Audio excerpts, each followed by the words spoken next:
Baik, rekan-rekan perjuangan Serikat Buruh, hari ini kita melanjutkan lagi podcast di media KSBC TV dan topiknya masih kita mengangkat tema-tema tentang seputar hubungan masalah Serikat Buruh, hubungan industrial dan isu-isu regulasi di dunia perburuan. Nah, topik diskusi atau diwawancara podcast kita hari ini adalah kita akan berkenalan dengan Mas Supardi SH.MH dan baru meraih gelar Magister Hukum dan baru di wisuda ya. Bulan kemarin Mas ya? Baru wisudanya Desember. Nah, artinya kalau kita lihat Mas Pardi ini murni aktivis Serikat Buruh yang lahir dari dunia pabrik kalau nggak salah Mas. Dari pabrik. Dari tahun berapa tuh Mas? Saya kerja di pabrik dari tahun 93. 93. Ya. Dan merintis dari pimpinan ketua pengurus komisariat dari anggota PK terus ketua cabang sampai DPP sampai hari ini menjabat ketua umum Federasi Serikat Buruh. Tadi saya ini lebih lengkap. Federasi Serikat Buruh Makanan, Pariwisata, Restoran, Hotel dan Tembakau atau disingkat FSB Kami Parku. Nah, topik yang kita angkat diskusi hari ini Mas adalah tentang sektor di dunia persawitan, sektor khususnya sektor buruh di perkebunan kelapa sawit dari hulu sampai hilir Mas ya. Dan saya lihat Mas Pardi sudah hampir 3 tahun Mas ya, kurang lebih ya, sangat fokus sekali ya membahas persoalan isu-isu buruh di sektor perkebunan kelapa sawit. Nah, kalau kita lihat juga, saya baru dapat data ini. Data terakhir itu dari Badan Pengelola Dana Perkebunan Kelapa Sawit atau BPDPKS. Ini singkatnya Mas ya. Jumlah tenaga kerja di sektor perkebunan kelapa sawit mencapai 16 juta pekerja. Itu dari hulu sampai hilir. Nah, sampai ini data terakhir. Dan kalau saya lihat juga dari berbagai berita, industri sawit khususnya minyak sawit itu menghasilkan salah satu pemberi kontribusi tertinggi juga APBN di Indonesia ini. Nah, tapi faktanya sampai hari ini kalau kita lihat, walaupun melibatkan menyerap tenaga kerja sampai 16 juta pekerja dan itu juga memberikan sumbangsi APBN salah satu APBN tertinggi di Indonesia, tapi kalau kita lihat nasib pekerja buruh di sektor kelapa sawit ini masih kesejahteraannya itu masih masih jauh di rata-rata. Belum lagi masalah hak kebebasan berserikatnya. Terus juga kalau kita lihat juga masalah kesejahteraan dan juga masalah pendidikan. Pasti ketika bicara kesejahteraan di seorang buruh pasti juga bicara pada pendidikan pada anak-anaknya. Artinya itu sangat berpengaruh sekali. Contoh misalnya di suatu daerah Sumatera Utara atau juga di Kalimantan misalnya ada perkebunan. Kalau setahu saya itu Mas, ada sebuah perusahaan kelapa sawit, mereka juga membuat ada mes-mesnya, tapi sekolah masih jarang. Kalau saya lihat itu ya saya masih itu bisa kalau kita lihat dulu hingga anak itu sekolah di luar dari mes-mes komplek rumah mereka gitu kalau saya lihat. Nah, kita mulai topik Mas. Mas sudah sangat fokus ya. Bahkan nanti kita lebih masuk lebih spesifik sedang sekarang ini membangun jaringan lintas serikat buruh pekerja dengan yang ada dengan kawan-kawan di luar Kami Parku itu juga membangun jaringan. Kita bahas dulu tentang itu. Nah, kalau Mas melihat sekarang ini, bagaimana sih Mas perkembangan terakhir buruh khususnya di sektor perkebunan kelapa sawit ini Mas, dari hulu sampai hilirnya. Tapi kalau kita lihat yang paling memprihatinkan sekarang ini bagaimana sektor mana? Ya, terima kasih Bri. Jadi gini, kalau Memang saya fokusnya sudah dari tahun 2018 ya. 2018 itu sudah mulai fokus masuk ke industri sawit bersama teman-teman yang kita sekarang tergabung di Jabusi, jejaring Serikat Pekerja Serikat Buruh Sawit Indonesia. Nah dari situlah baru saya tahu banyak tentang sawit dari hulu sampai hilir, dari perusahaan induk sampai rantai pasoknya. Di situ memang kalau kita inventarisir memang masih banyak persoalan-persoalan atau masalah-masalah di sektor sawit ini, terutama yang berkaitan dengan ketenagakerjaan.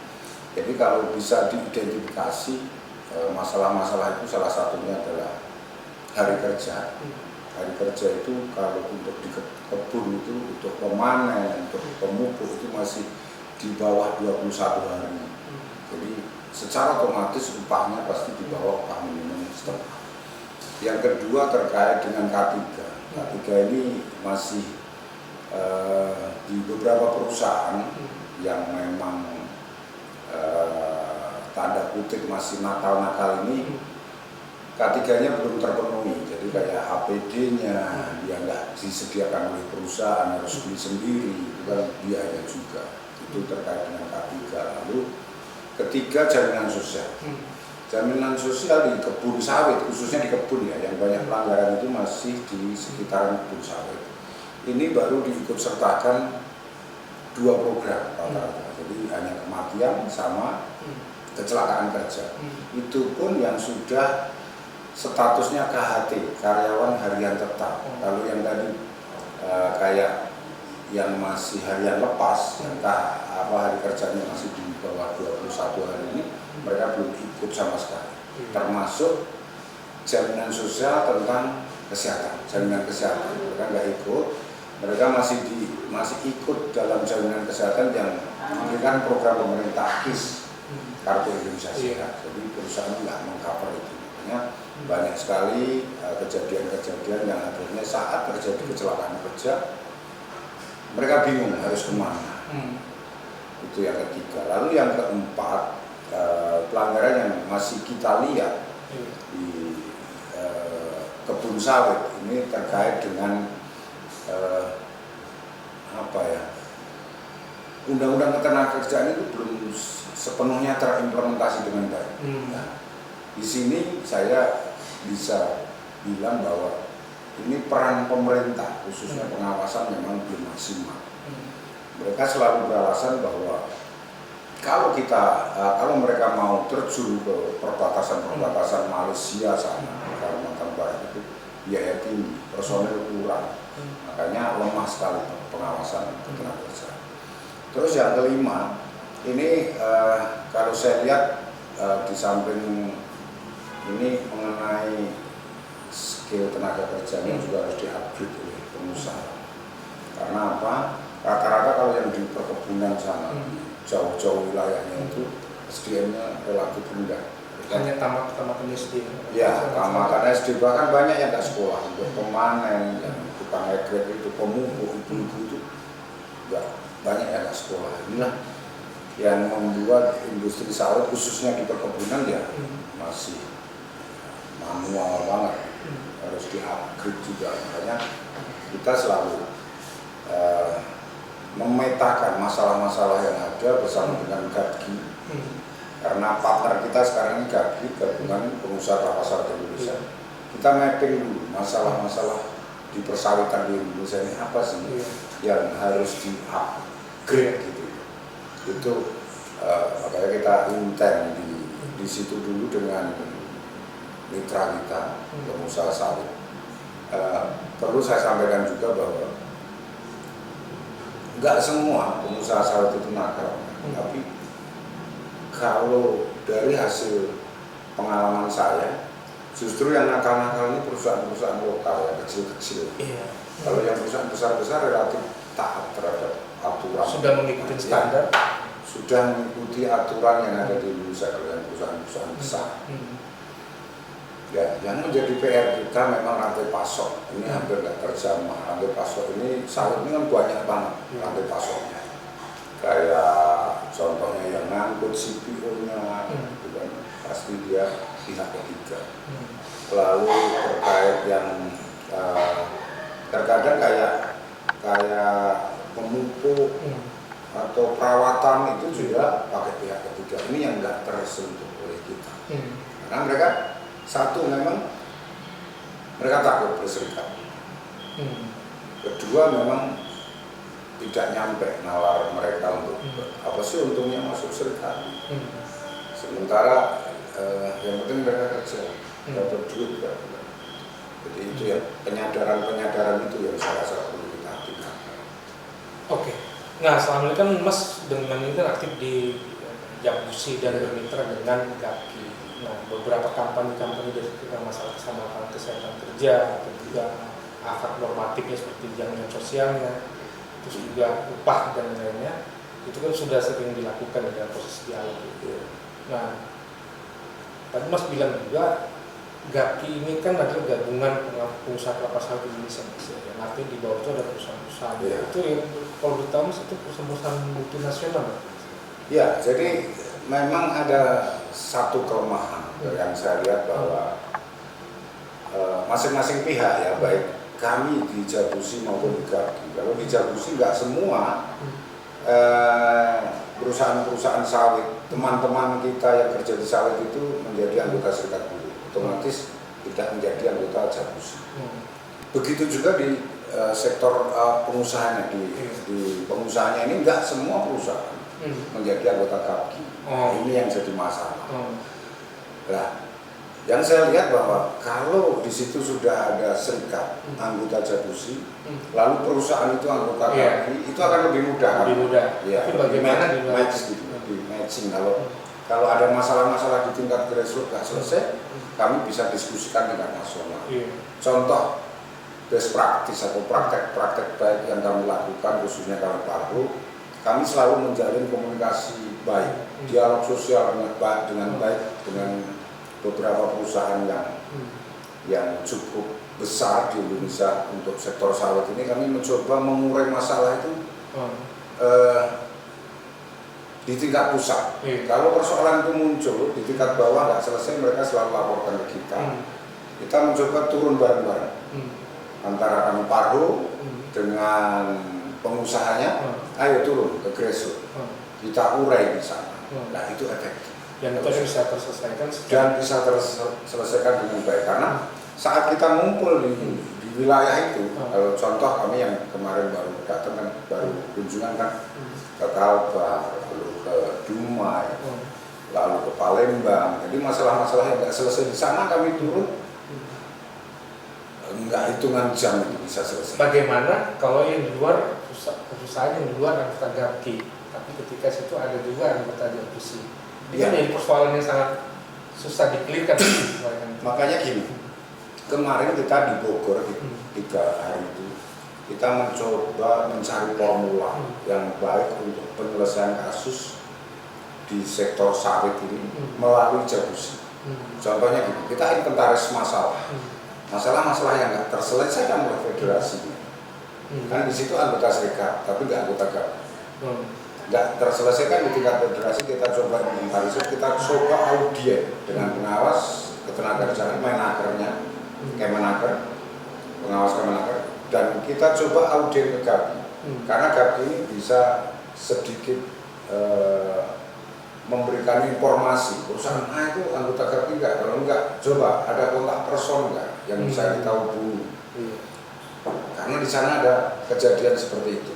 Contohnya kayak kemarin yang di Kalimantan Barat itu, di Kabupaten Bengkayang, bukan anggota kami, tapi kami coba karena pengusahanya kenal dengan kami coba untuk dorong, selesaikan dengan sosial dialog dengan baik.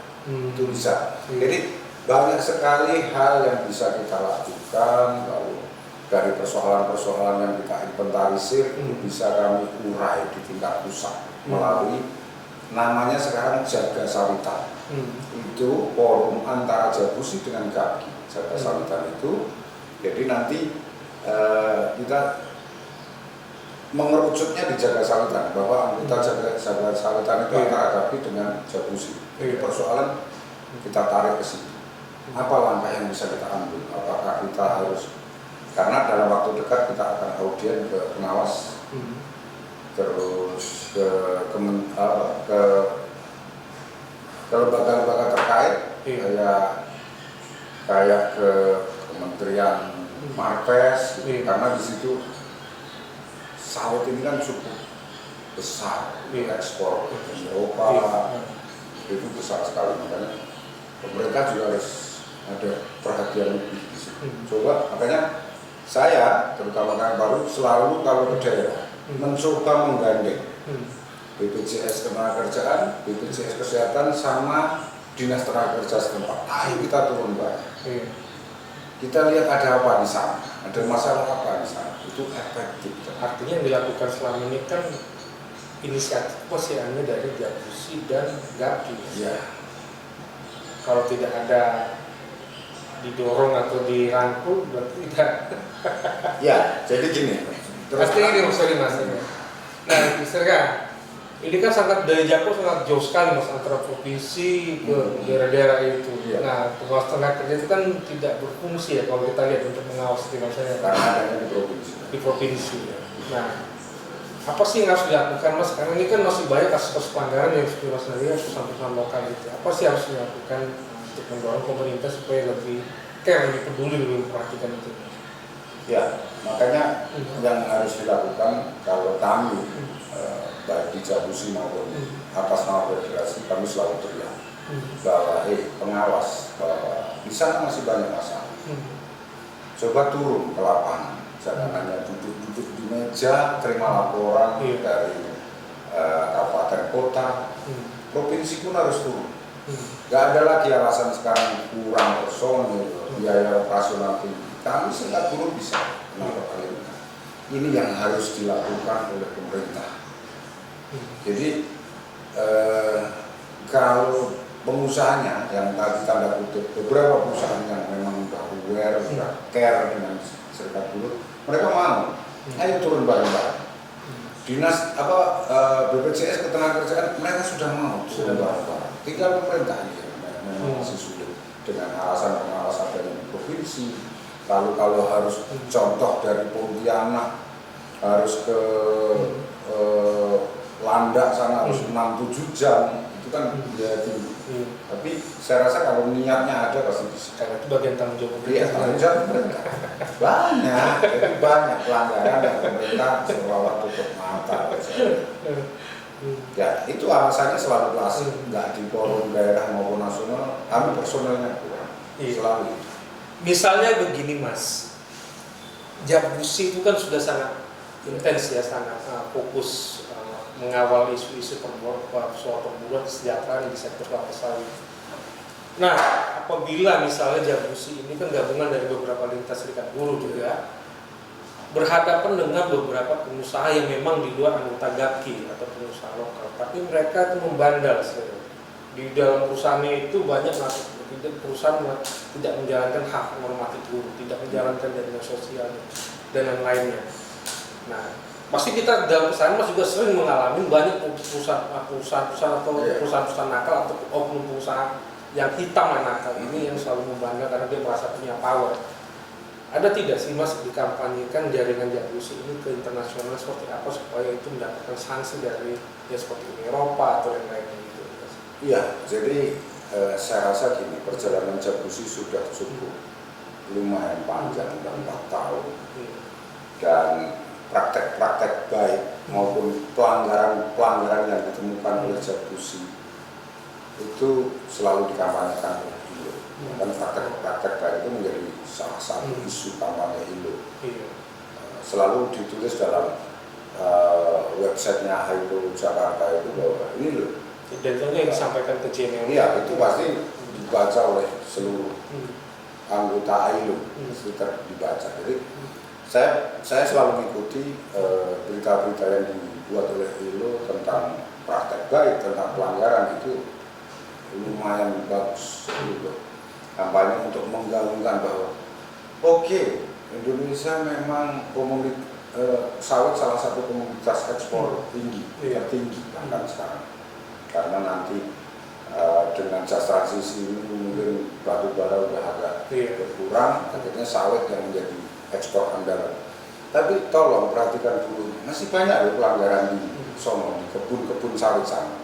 Khususnya di Uni Eropa. Iya, kita udah sampaikan itu melalui ILO tentunya melalui. Cuman hanya saja nanti gini, kami sudah membuat peta jalan, merancang peta jalan dengan GAPKI. Saya selalu diskusi dengan Pak Sumarjono, itu ketua bidang SDM-nya, tentang dia yang menaungi SDM di GAPKI.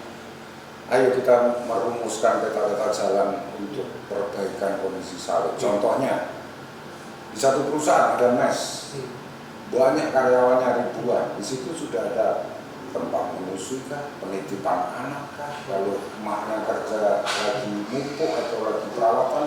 Itu sudah kita mau kita inventaris ya, perusahaan-perusahaan mana yang sudah melakukan praktek baik ini, mana yang belum. Ini akan menjadi contoh best practice. Maksudnya memanusiakan manusia. Iya, jadi memang ngeri juga kalau kita lihat pedalaman Kalimantan sana. Masih banyak tempat-tempat yang kurang layak untuk memanusiakan manusia. Jadi terkadang saya kalau lagi pas di kebun sawit di pedalaman sana, saya suka berpikir ini Indonesia kah? Gitu. Karena kontradiktif dengan kami yang tinggal di Jakarta. Ini Indonesia kah? Ternyata itu dipertanyakan si kelima itu. Ya, itu seringkali untuk pertanyaan di bahasa. Kan Inggris juga. Ya, puji syukur dengan adanya Jabusi kita bisa bermitra dengan GAPKI. Ini banyak sekali manfaatnya. Kalau saya lihat daripada mudaratnya banyak manfaat, terutama akses, lalu hubungan kerja, lalu sosial dialog itu lebih cair, lebih jalan. Jadi kalau kami ada masalah dengan perusahaan A, kami coba kontak GAPKI. Ini anggota GAPKI kah? Kalau enggak, ada enggak kontak personnya, bosnya di Jakarta? Itu efektif. Ya, pelan-pelan kita urai, tapi Jabusi 4 tahun ini sudah banyak banget yang kita lakukan.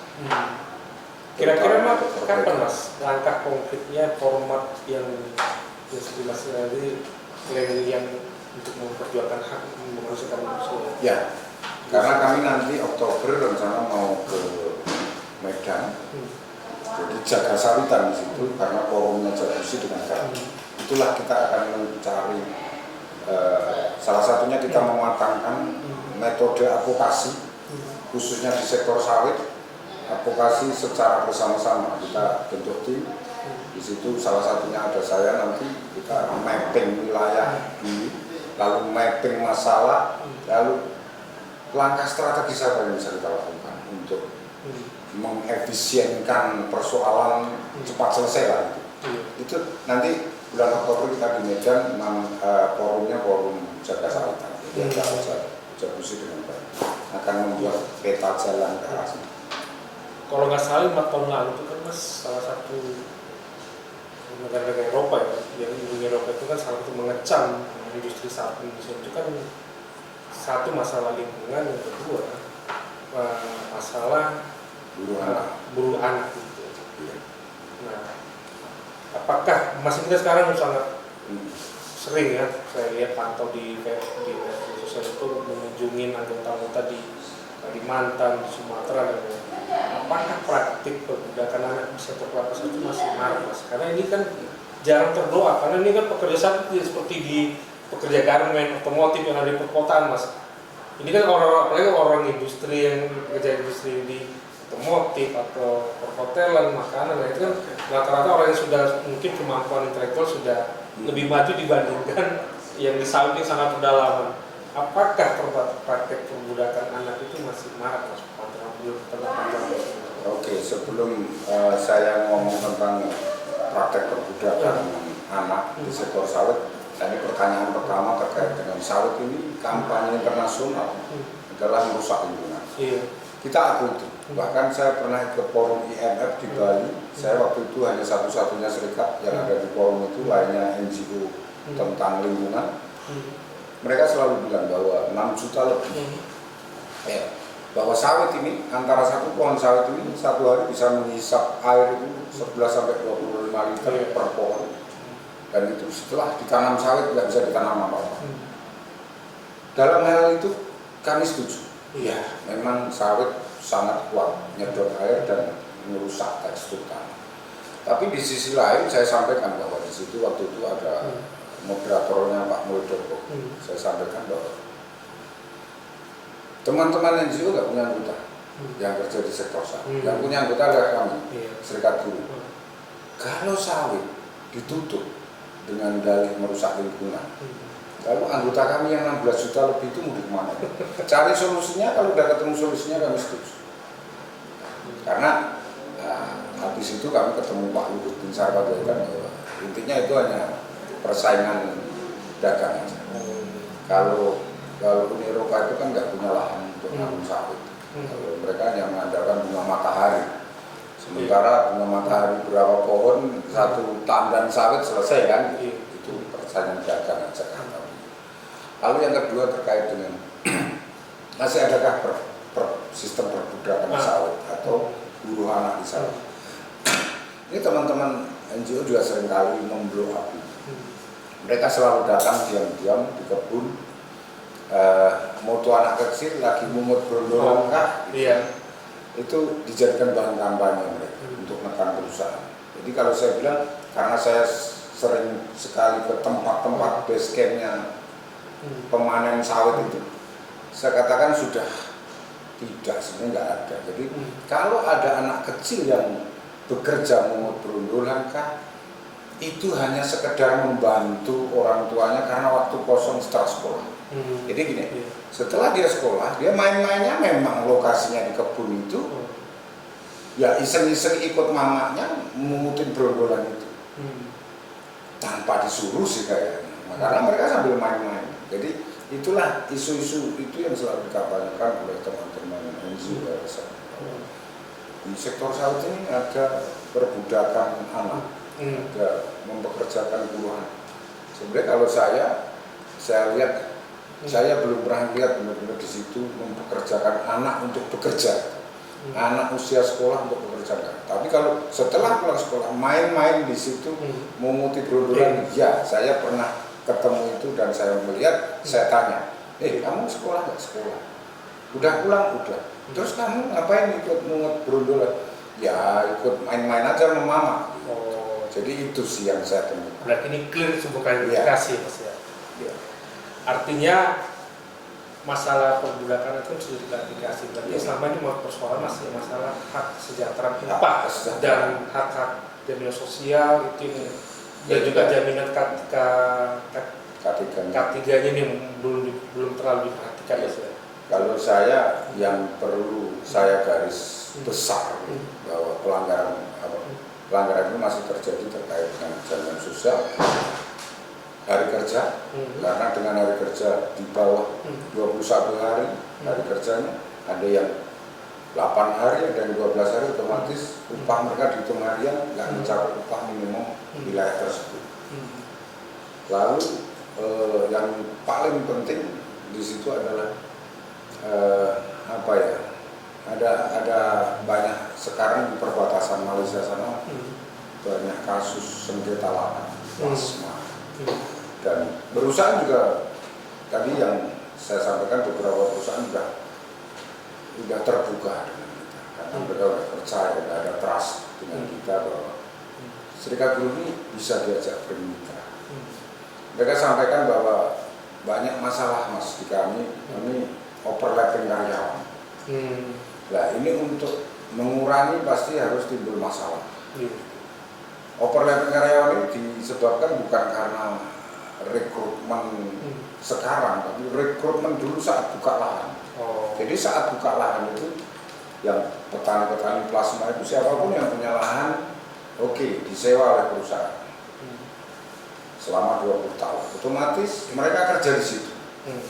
Saat itu kan baru buka lahan, butuh orang banyak. Tapi setelah usia tanam 4 tahun ke atas, sudah nggak butuh banyak orang. Ini yang bingung, perusahaan mengurainya, bagaimana cara menyikapi ini.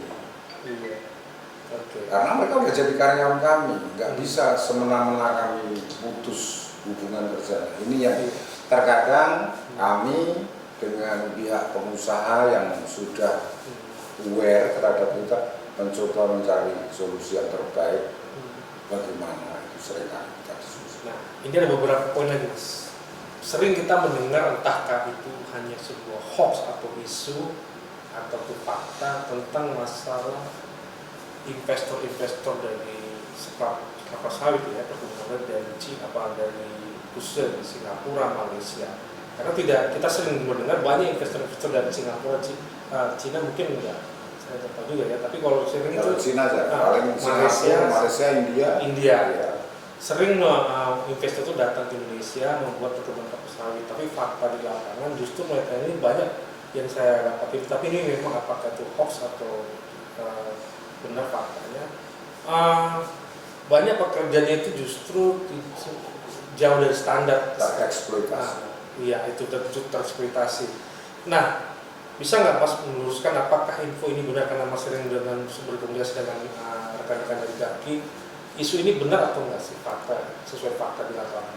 Ya, kalau dari pengalaman saya tidak berani membenarkan atau menyalahkan. Karena nggak semua pengusaha itu nakal dan nggak semua pengusaha itu baik. Tapi kalau pengalaman saya justru yang nakal menurut pengalaman saya adalah pengusaha-pengusaha lokal. Yang dia hanya perusahaan keluarga, punya lahan sekitar 1.000 hektar, dikelola oleh keluarga, itu yang nakal. Pengalaman saya. Tapi kalau investor dari asing, dia hanya nanam saham, tapi kan yang ngelola orang sini juga. Yang nakal biasanya orang sininya. Dia nyari aman, lalu menindas temannya, menindas bangsanya, itu orang sini. Ketemu investor Ya. PS tadi. Ya, yang penting bos menang. Bos itu kan jarang terungkap. Karena beberapa kali pengalaman saya, terkadang di tingkat pusat HO ini baik. Saya akan ikuti normatif, saya nggak akan melanggar aturan. Tapi di bawah ini itu tadi, yang penting bos senang. Mereka kayak kayak orang Belanda zaman dulu, tapi Belanda lokal, jajah temennya sendiri. Itu yang seringkali saya temukan. Tapi saya belum pernah menemukan yang mitra kami ya, investor asing itu nakal malah. Tapi oknum pejabat lokalnya yang nakal ya. Biasanya itu kalau kita bisa tembus ke HO-nya atau ke owner-nya, itu akan baik-baik saja. Pengalaman saya. Berarti ada sebuah miskomunikasi bersama. Ya memang apakah karakter orang Indonesia seperti itu, nyari aman, atau memang yang penting terlihat baik-baik saja dengan mengorbankan temannya sendiri. Saya nggak tahu, itu karakter saya rasa. Karakter, karena banyak kok saya ketemu dengan bos-bosnya itu jauh lebih baik dengan GM di perusahaan kebun. Biasanya GM di kebun songong-songong, merasa menjadi raja kecil. Itu yang pengalaman saya. Makanya kalau kami turun dengan pusat, mereka nggak bisa apa-apa. Songongnya hilang. Nah ini Mas, kita masuk dalam topik substansinya, itu adalah tentang hak kebebasan berserikat. Ya. Nah kita paham, mungkin kalau saya memantau dari luar, mungkin buruh-buruh yang di hilirnya mungkin orang-orang yang sudah terdidik kali Mas ya. Ya. Artinya itu kan sudah pengolahan ya. Yang mohon maaf, yang pendidikannya masih di bawah, rata-rata itu kan mungkin di hulunya ya, di sektor perkebunan gitu. Nah, pengalaman Mas, apakah mereka ini memang kesulitan membangun serikat atau tidak, belum mengerti apa itu serikat buruh, atau memang ada dikekang, diintimidasi dan lain-lain? Ya, kalau pengalaman saya ini, makanya anggota kami ini kan bermacam-macam. Ada dulu, ada di hilir, ada di PKS, proses pengolahan, ada di kebun. Bahkan ada di sabkon-sabkonnya.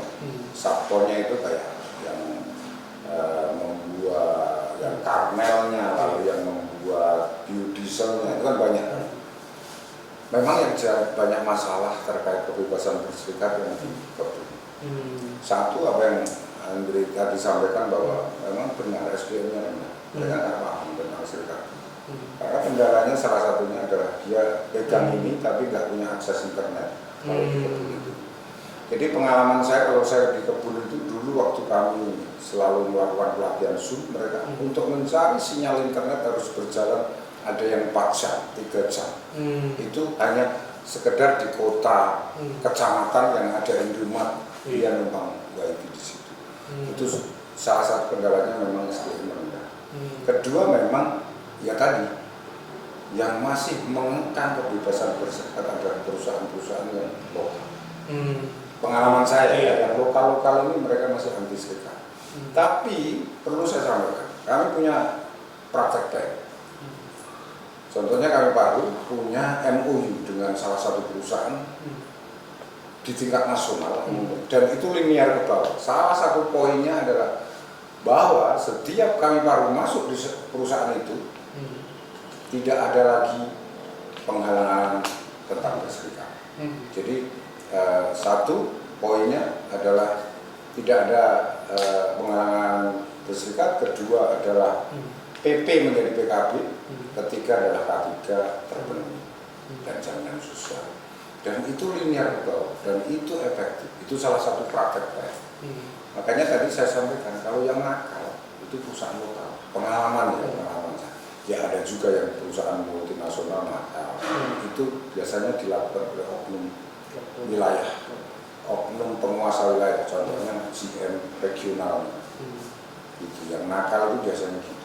Tapi kalau yang di pusatnya, apalagi itu perusahaan multinasional, dia lebih cenderung taat terhadap regulasi yang ada di Indonesia. Mereka takut melanggar.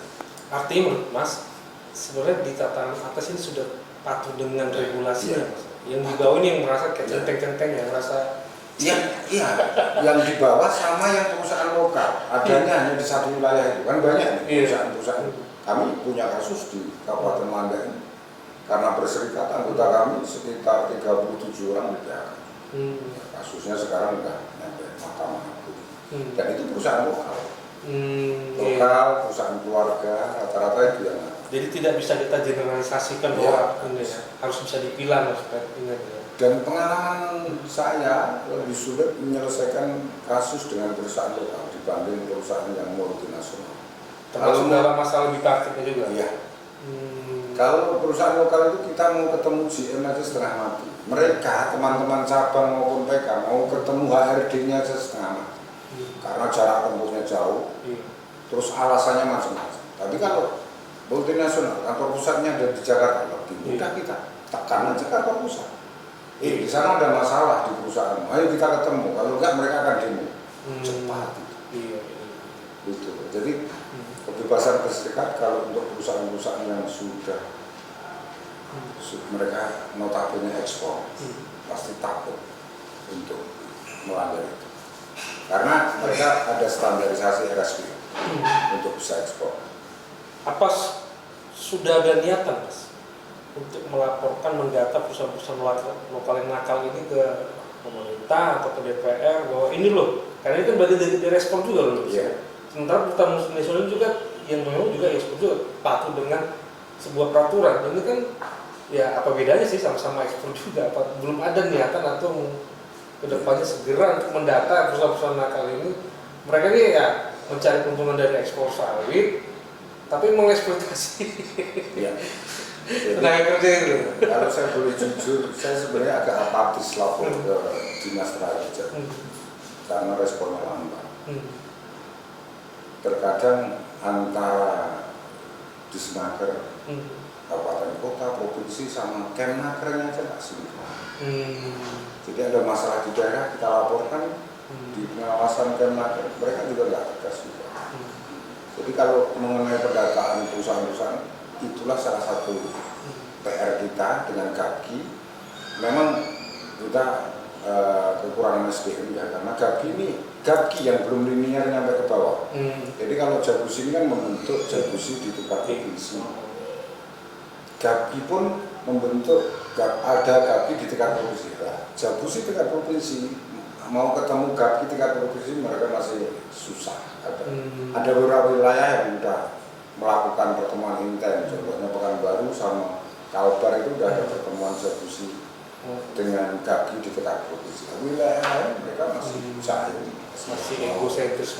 Itu salah satu PR kita untuk mendata perusahaan-perusahaan nakal, terutama perusahaan-perusahaan keluarga. Bagaimana kita angkat isu itu di tingkat nasional.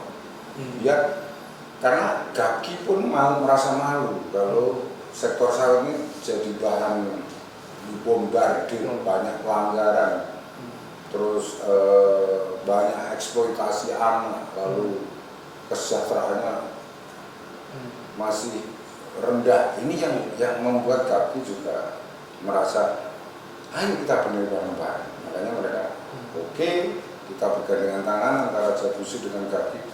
Tujuannya hanya satu, untuk memperbaiki kondisi kerja di sektor sawit, baik hak dan kewajiban.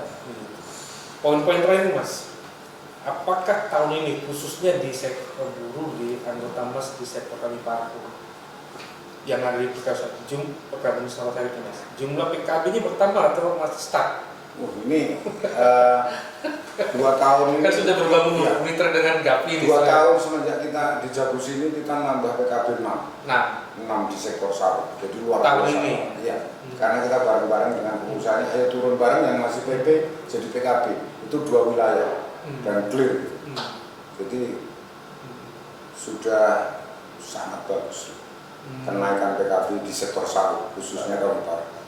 Karena kami selalu melakukan pendampingan. Artinya ada hal yang positif ya dari selama ini Sangat positif. yang dibangun ini. Gitu ya. Nah, terus kualitas SDM khususnya di sektor sawit anggota Mas, karena mengingat SDM-nya mohon maaf masih ya, itulah tantangan kita nih, bahwa ada tentunya kan mengelola organisasi kan harus butuh kemampuan intelektual loh, gitu. Jadi banyak hal lucu yang kami temukan karena setiap wilayah kulturnya beda-beda. Kami cara memperlakukan mereka pun harus beda-beda, pendekatannya beda-beda. Contohnya di wilayah Dayak kan, Kalimantan, nggak bisa mereka kita keras. Dan kalau kita ajak diskusi, ya nyambungnya kan lumayan lama. Jadi kita harus benar-benar persuasif.